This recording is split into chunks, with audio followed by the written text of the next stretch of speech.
So, you know those uncomfortable torture devices women wear to look fancy? The ones that cost $200 and immediately destroy your feet? Yeah, invented by soldiers. Persian soldiers.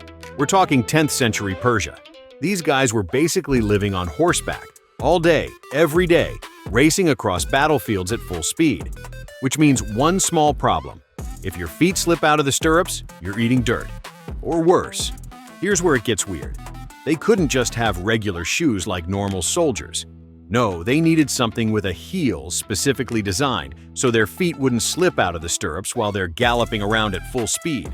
Think of it like a seatbelt, but for your feet, except uncomfortable and expensive.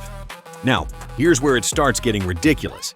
These Persian soldiers, fully decked out in military gear, leather boots with heels, riding horses into battle, looked cool. Like, objectively intimidating, powerful, fashionable even. And when European diplomats and ambassadors visited Persia in the 1500s and early 1600s, they saw this and went, "We need that energy." So European aristocrats, rich guys who had never been on a horse in combat in their entire lives, started wearing heels.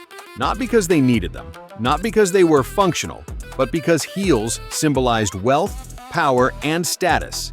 It was a flex. Look how much money I have, I don't even need to ride horses kind of statement. Which is somehow more ridiculous than the original purpose.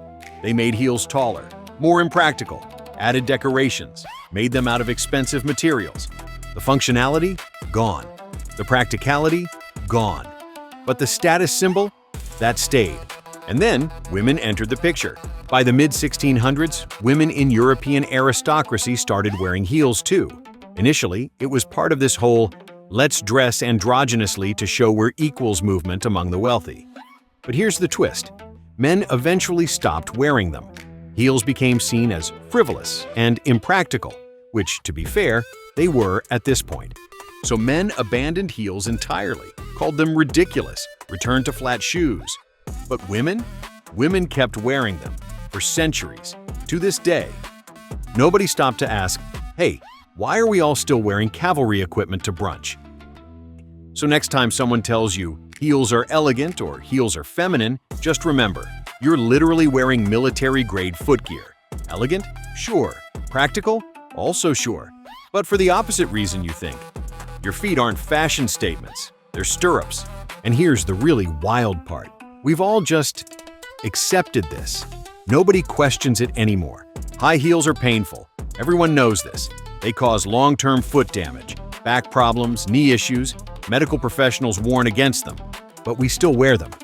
Fashion really is just, we took something from soldiers and made it worse.